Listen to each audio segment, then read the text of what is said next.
Hello and welcome back to the Two Average Brothers podcast, and the Kenobi show is wrapped up, and I'm here with my bro, Cigar City 77, and the guy who's been here more than him, Meanmonger. That's not completely true, but I'll let him talk. So, guys, initial thoughts on the finale. I could do less Reva, but I thought it was awesome. Yeah, I'm kind of with you on that. I was completely drawn out of her side plot after the last episode where they contradicted Vader in the canon, but whatever. So you need to let that go. You need to let the canon go. That's why you like Mandalorian. You're too focused. Like, you let it go. Let the story breathe a little bit. Sorry, out of canon. I like consistency.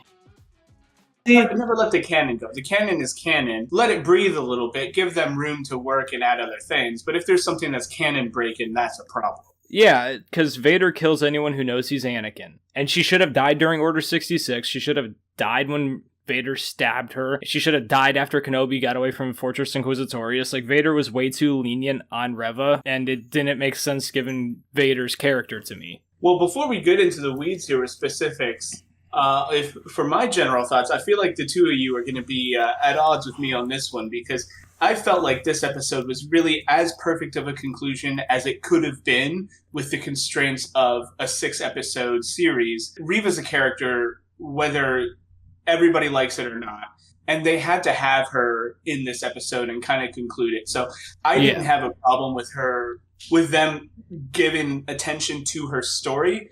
The only thing that I found unfortunate is, like I said, it's a 6-episode series. You know, we all, as an audience, have the benefit of having that background and context for Anakin and Obi-Wan that exists through all of the other movies. So we understand their relationship and all of the complex emotions. But Reva's a new character, and they tried to give her all of the same depth and story, but they only had 6 episodes of a television show to do it. So I'm trying to give them a little bit of leeway with her character because it wasn't really super clear all the time. I don't think they really stuck the landing completely, but considering what they had to work with, I think they did a good enough job.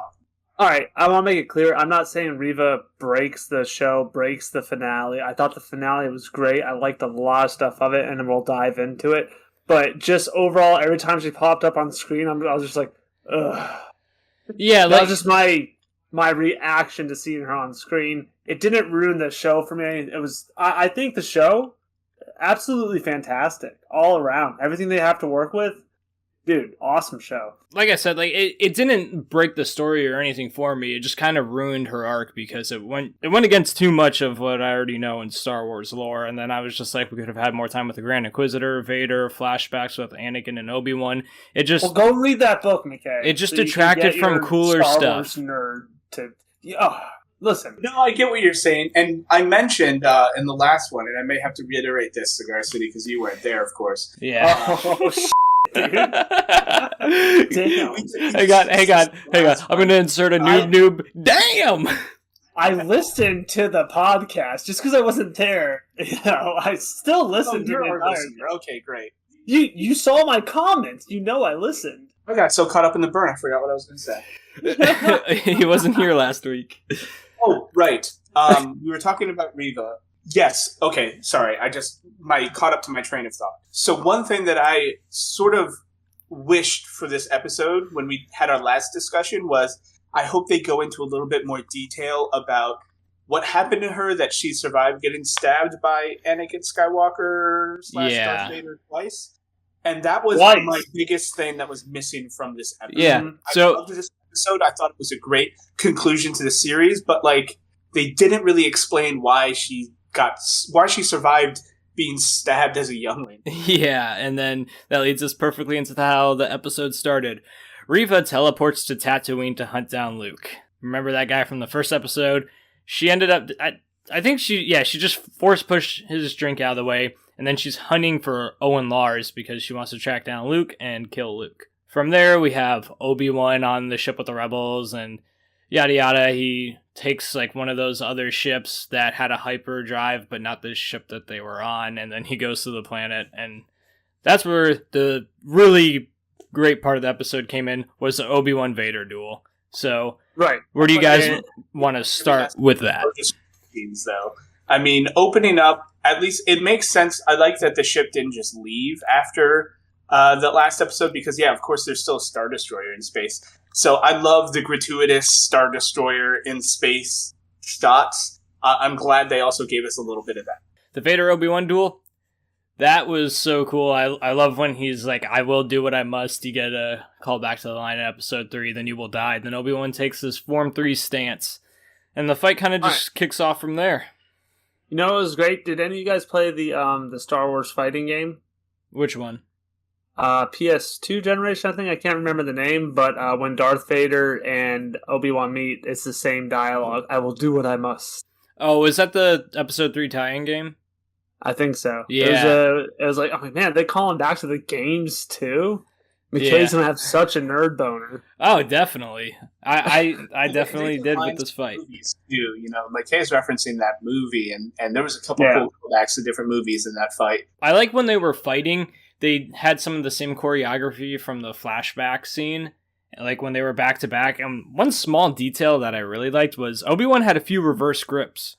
And you don't really see that a lot, like outside of Ahsoka and Starkiller is the reverse grip. They're really getting creative with the choreography, and I loved the restraint, but also like how good it looked, you know, because I feel like, you know, obviously the ones from the original trilogy were very stylistically simple duels, and the prequels were very stylistically busy and fancy. A lot of choreography. And I feel like this fight really bridged the gap between the prequel style of saber fighting and the original trilogy style of saber fighting, which is very appropriate for the series.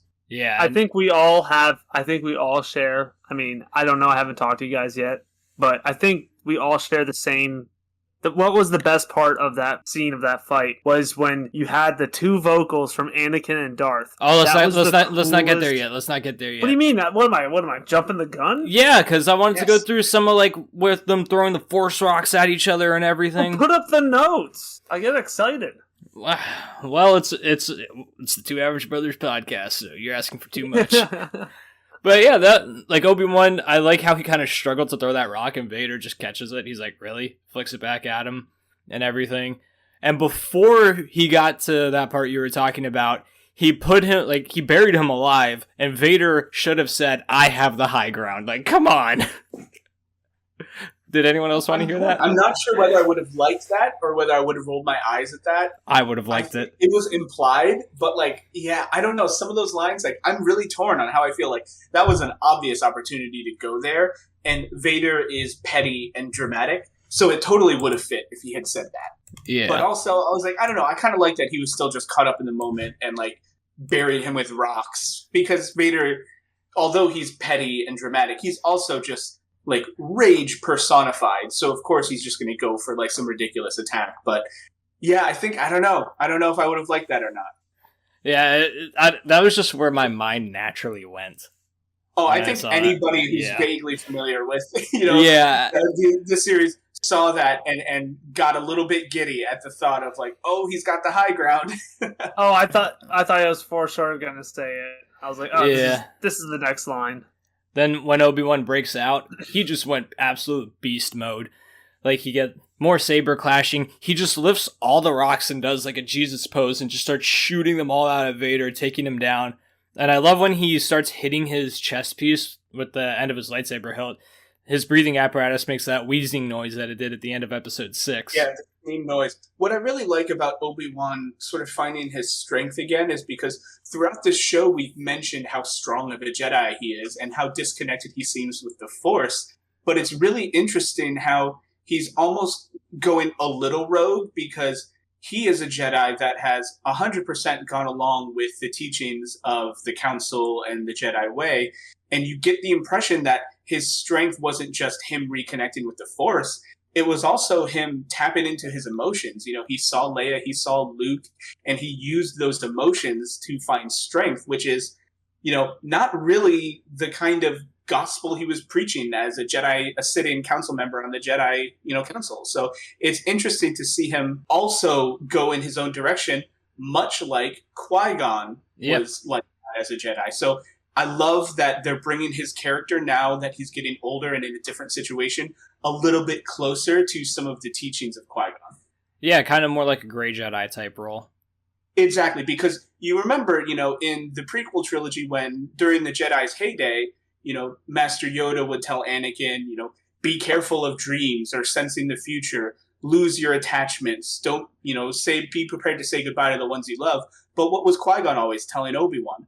Qui-Gon said, be mindful of your feelings. Like, he was the Jedi that kind of embraced his feelings, and I thought it was very fitting that Obi-Wan kind of embraced his feelings to find that strength. Yeah. And now, Kieran, to the part you were saying, Obi-Wan jumps and leaps, cuts Vader's mask, and one thing that was cool, so like that part of his head that's showing when Vader has his helmet off in the end of episode 6, that shows how he got that scar.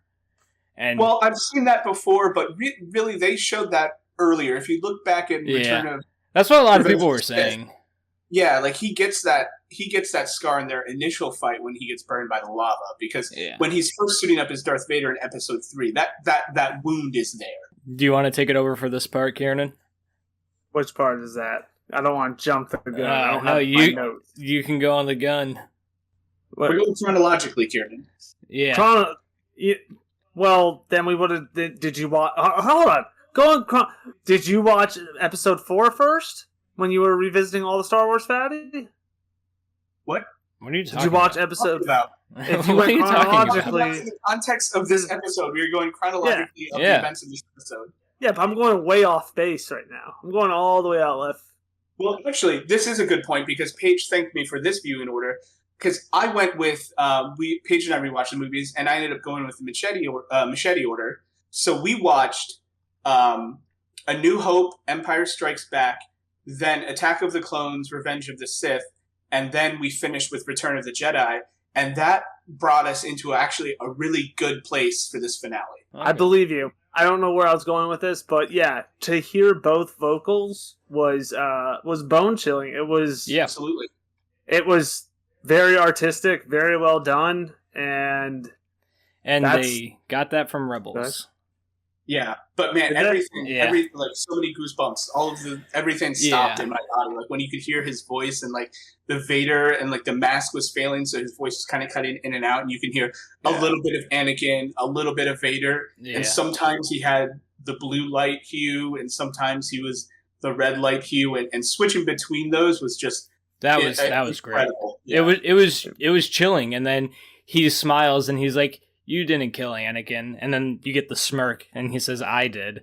And watching Obi-Wan apologize and just start crying, like, how can you not get emotional at that? He just tells Anakin, I'm sorry for everything.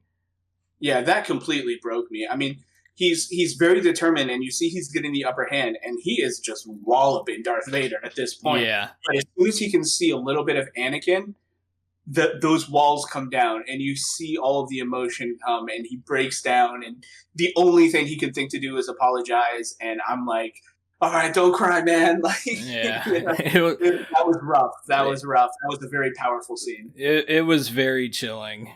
It really was. Yeah, that's kind of where that ended. After that, Obi-Wan left. I think another significant point is not just where it ended. He calls him Anakin. He apologizes to Anakin. And then calls him Darth. Yeah, exactly. When he says, no, you didn't kill Anakin, I did. Obi-Wan accepts that he's lost Anakin forever and says, all right, and calls him Darth and walks away. So that's a big moment of him accepting the current state of, like, I can't save Anakin.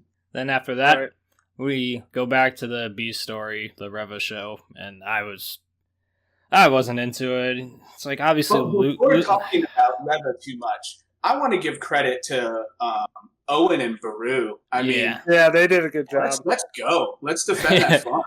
Yeah. Well, they couldn't defend it in A New Hope from Boba Fett. Well, I actually saw somebody comment about this, and it's interesting because you see that, the stormtroopers come for the droids in A New Hope, and when Luke gets back to the homestead, it's completely blown to hell.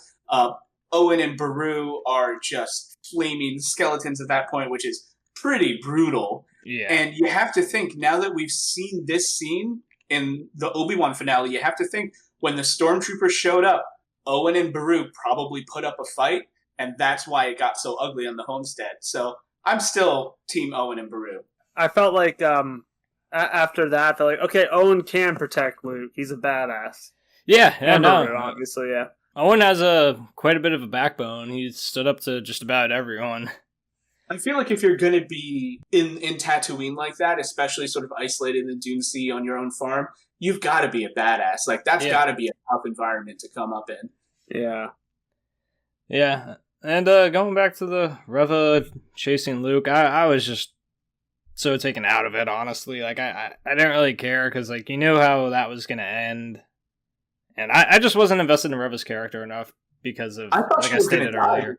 Obviously, this is a new character to the show, so, like, I went into the show thinking that, like, she would die. Maybe she'd get a redemption, and then she'd die, and it would be sad or whatever. But I was actually genuinely surprised with where they took her. Where did they take her again? I know she came up, kneeled down with Luke, put Luke on the ground because she saw herself in Luke. You know, if I kill Luke, that's like Vader killing me. It was just that whole. It was just such a bland story and predictable. It's just I don't know about bland.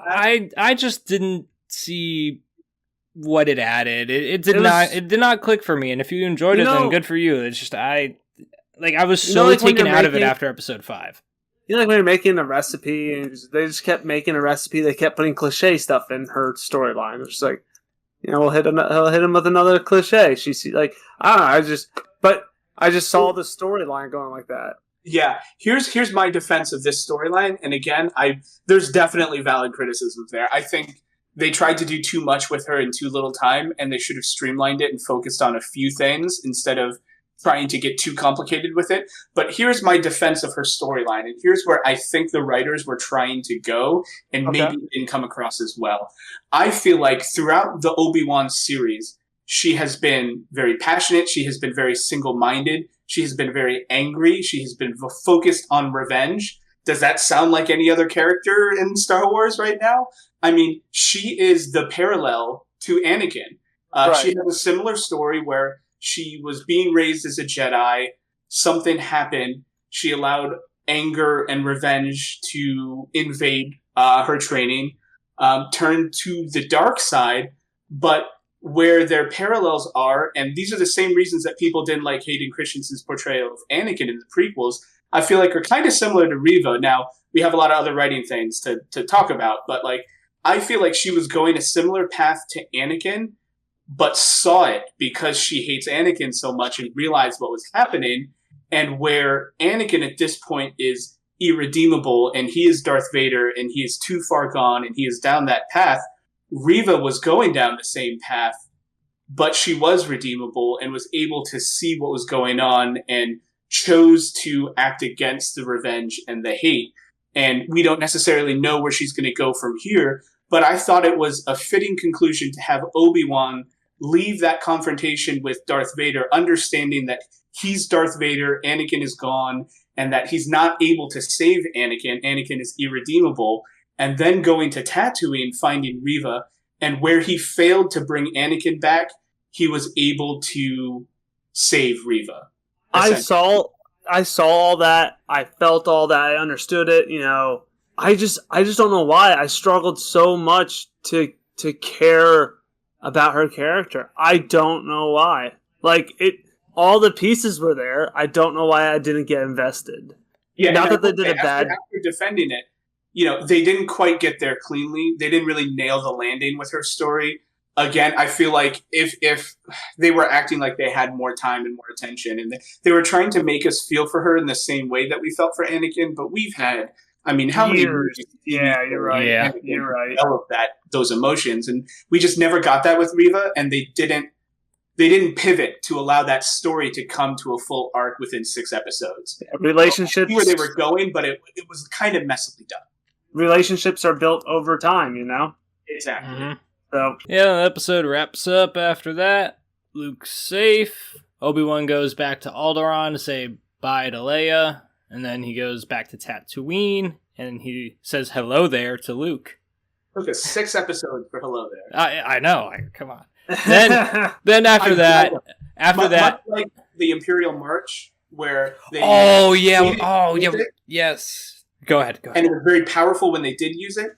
I feel like they sat on the hello there until it was really necessary. And we talked about it earlier, where I thought it would have been cheesy if they had used the hello there in earlier episodes. but I feel like we earned it in this episode, and I loved when they used it in this episode. So I thought that was important. Yeah, we forgot to talk about Vader back at his castle, and we had Ian McDiarmid cameo as Palpatine. But he was made up to look like Palpatine from Return of the Jedi, not Palpatine from the prequels, and I thought that was very well done. Yeah, it was cool getting to see him, and you kind of get the sense that Obi-Wan still kind of brings out the light in Vader a little bit, and that's why he couldn't defeat him. And I don't think Obi-Wan had it within himself to kill Anakin, no matter how far gone he was. Yeah, I think Obi-Wan realized, part of the reason that he was able to leave, is I think Obi-Wan realized that, like, for his own benefit, he didn't need to kill Anakin. He needed closure with Anakin. He needed that apology. He needed to confront Anakin, but not necessarily to kill him. At the end of the episode, we finally get to see someone we've been waiting to see for a very long time. Qui-Gon Jinn. Qui-Gon Jinn returned as a Force ghost. And they really waited till the last minute for that one. They did. I thought he was going to come in clutch in another moment of the series. He actually showed up in the Shadow of Mortis arc on Star Wars The Clone Wars. And you're nerd boner out of here, all right? Well, I could go on about how Qui-Gon's technically not a Force ghost because he didn't finish transcending into the Force, but I won't because I'm happy because I got to see Liam Neeson as Qui-Gon. Also, this is a safe space. We're talking about Star Wars. Yeah. You can't be calling them nerds here. Like. Yeah, I know. It's just, like, going into the Clone Wars comics, and I've been reading some Vader comics right now, it's just, that's why, like, I kind of, like, I am critical in a sense, is because, like, I'm very passionate and like learning the lore and more about the characters. But if we can go back to Alderaan for a minute, I did really enjoy those scenes. That was a little bit of another emotional moment where he talks to Leia about her parents. And also we're starting to see, like, cool rebel Leia. And this little girl throughout the series has just done an incredible job, by the way. So just kudos to, I probably should have looked up her name before we started talking, but kudos to that young actress, because little Leia was just fantastic throughout. And those scenes at the end where they kind of bring her story to that final area conclusion, and Obi-Wan is like, hey, by the way, be careful if you do need me to help, people don't need to know about us, is nice that they added that scene in there and just showing that relationship. But I did really like also seeing Leia start to show some of those rebel characteristics. That's all the episodes. So guys, 6-episode mini arc, where are you sitting on it? How do you feel about the show when it's all said and done? Anyone? Yeah, I was gonna let Kieran go, but I guess I'll answer that one. I can be calm, Fatty. Well, no, I'm not saying you're not calm. I was just allowing you to get your answer in first. But if were you expecting it? I think he was probably. There you go. So I would like to see more of the Red Hot Chili Peppers in there. I guess my fan theory is Flea didn't die. He faked it. He pretended to be dead, and he's just going to start a galactic bass playing career. No, that would just be cheap. I think. Okay, I was making a joke. Oh, I'm continuing the joke, but. Oh, okay. You gotta give me a second. I'm working up to something here. Oh, let's get back to it. I think it would cheapen it if he was dead. What we do need to see is Flea's brother finds out about his death and roams the galaxy looking for revenge, and it's Anthony Kiedis, and his partner is Raptor Bounty Hunter. Oh my god! Yeah, that I would watch that. We need a spin-off show right now. So, all right, guys, back to the question. All right, Kieran, go ahead. What are your closing thoughts on the series? I'm still jumping the gun over Fatty. This is exactly what I was expecting, so I'll let Fatty answer first. Okay, Fatty, I'll thoughts? go first on that. Obviously, no series is a perfect series, but I put this right up there with Mandalorian as just an incredible entry into Star Wars. I really loved this series. Even the episodes that I wasn't really crazy about, I still really enjoyed. And for me, the way they wrap things up, I really loved. And that finale, that duel between Obi-Wan and Vader was just incredible. It's everything that I want in a Star Wars duel. Yeah. And if I can take a very long time to answer this question, my sort of controversial Star Wars opinion that I have talked to a lot of people about and nobody seems to agree with me is my favorite lightsaber duel in Star Wars is Luke Skywalker and Darth Vader at the end of Return of the Jedi. Because in my opinion, in Star Wars, lightsaber duels, the lightsaber dueling should be secondary to the story. And in my opinion, that duel at the end of Return of the Jedi has so much emotion, so much story. How that lightsaber fight goes from beginning to end mirrors those 3 movies and tells the story of those movies just in the action and advances the story. Part of my problem with most of the lightsaber duels in the prequels are that it seems like those duels kind of pause the story. So we get a little bit of story, we get action, the movie goes to a particular place, then we have a lightsaber duel, and then at the end of the lightsaber duel, the story continues. It doesn't feel as much like those ones continued the story.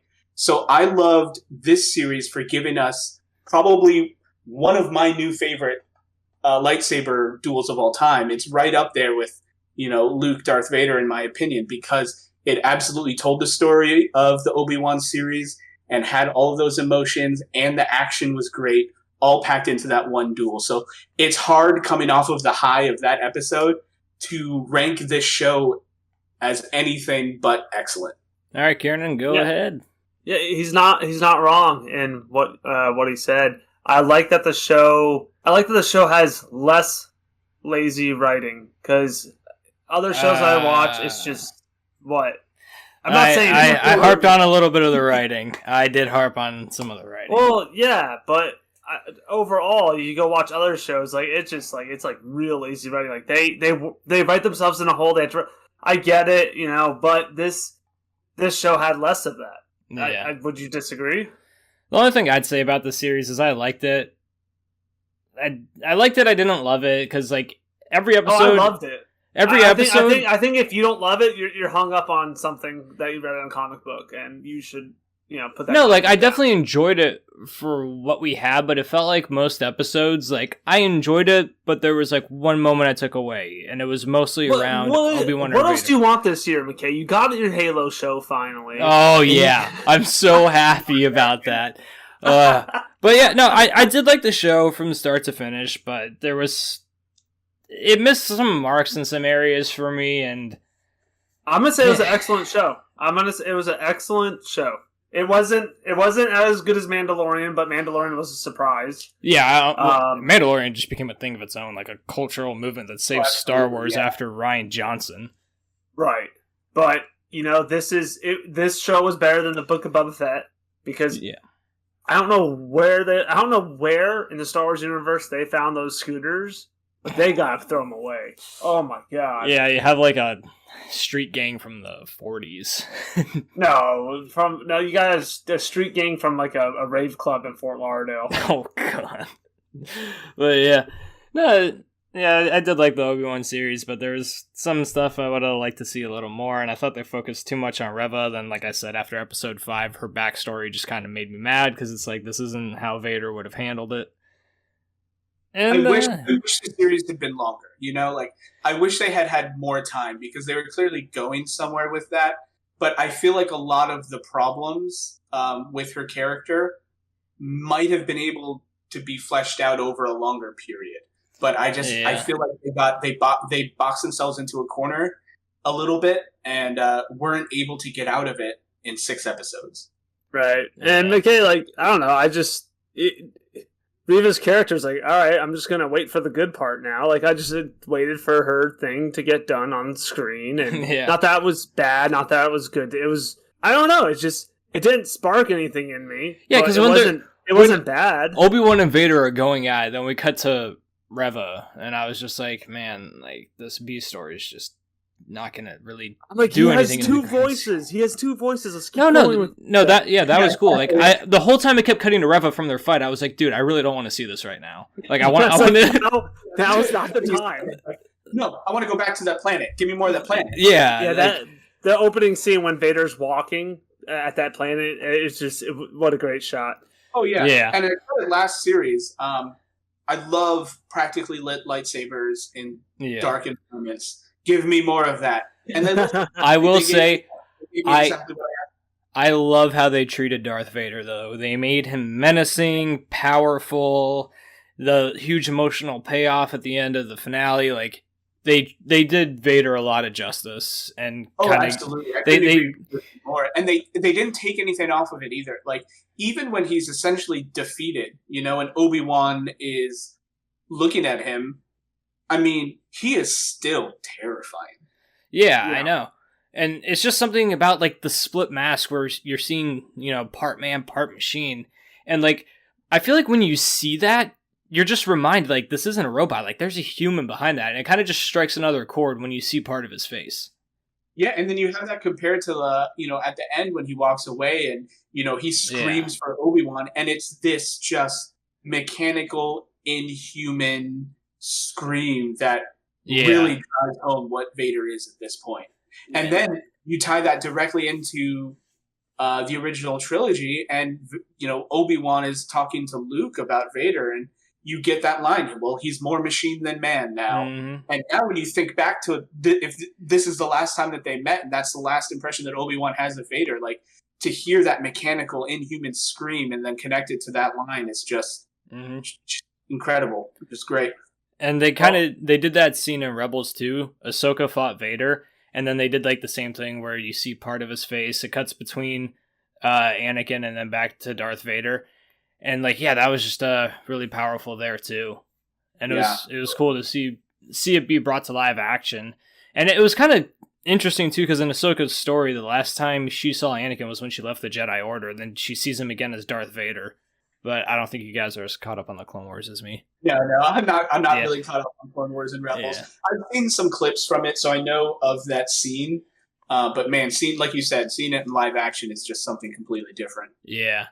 No, I just have the cliff notes of Rebels, basically, because I was kind of salty because after Disney bought Star Wars, they canceled the Clone Wars because it was prequel era and, it was supposed to be shunned from polite society. But then when they realized people wanted it back, it got greenlit for Season 7. But yeah, any closing thoughts before we wrap up the podcast on the Kenobi series? No, not really. I think we summed it up pretty good. I was excited for every episode, and I liked the slow development. It was worth the wait. Yeah, I agree. I liked the slow development. I liked where they went. Of course, if we're looking for a perfect show, you're going to be disappointed in pretty much everything because there is no real perfect show. Mandalorian is as close as we can get to that. What it was a very solid show. And it was great. And it gave me feelings and it hyped me up. And it was everything that you want to see from Star Wars, especially in that last episode. Yeah. So if anything, what the Obi-Wan Kenobi show succeeded wildly in is making me excited for what we have coming up. I can't wait for the Ahsoka series.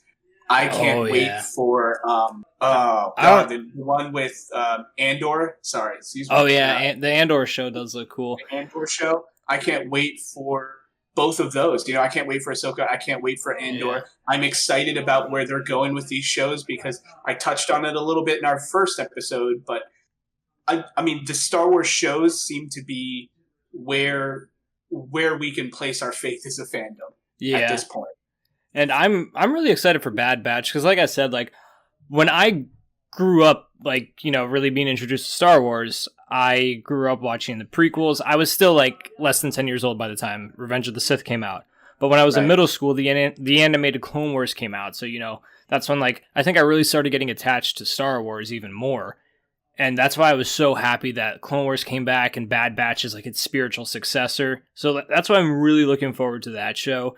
And then obviously The Mandalorian. Oh my God, Jon Favreau, just everything he's done with it has been so brilliant. Like him and Dave Filoni really need to be in charge of a lot of stuff.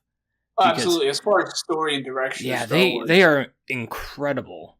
A great duo. And do you know what really does it? The reason why they're so successful is I've enjoyed watching some of the background like documentaries about the making of these shows with Favreau and Filoni almost as much as the show themselves because you can tell that those two guys are Star Wars fans. Yeah. And they are locked in and they're passionate about it. And that's why the product that they put out is such high quality. It's because they care and they're fans and they're filmmakers and they're storytellers. So that is the killer combination. Right? So Dave Filoni, when he was making the Clone Wars, George Lucas had a lot of direct involvement, so he was kind of like George Lucas's protege at that time. Right. So that's also why I think some of it has been as good as it was too with him, because we saw what the sequel movies kind of were and where Kathleen Kennedy was taking it. Like, we needed someone who had some of George's vision and story. I mean, say what you'll say about the prequels. They still had a lot of great story building. They still did a convincing job of turning Anakin to the dark side. Yeah, some of the dialogue and pacing was choppy, but there's still plenty you can take away from those films. Yeah, and they succeeded in their mission of telling a believable, compelling, hurtful story about how Anakin, who is always described as a great Jedi, became such a villain. And the prequel did a great job of doing that. Yeah, and then when you dig into the animated Clone Wars, they do it even more. Because, like, when he loses Ahsoka because of the Council, oh my god. Yeah, it becomes a lot. But yeah, I think that's well, we should probably wrap it up on the Star Wars talk. So, Fatty, now that the Kenobi series is over, what should we talk about next? On next week's podcast. Fatty should watch The Scout and give us his opinion. Oh, okay. We could go with a baseball movie. That's The going to be Scout. so... I watched Moneyball the other day. 7 views. Yeah. Yeah, maybe we could talk about Moneyball then. Yeah. No. I was like, we're gonna talk about baseball movies now. Are we just gonna slowly get more and more negative until we lose our entire audience? Yeah. All right, guys. Thanks for listening to the podcast. We are on Spotify, Apple Podcast, Amazon. Wherever you get your podcast. Subscribe to our YouTube channel. This is Two Average Brothers. Thank you again, Fatty, for coming on, and we'll see you guys next week back on the podcast.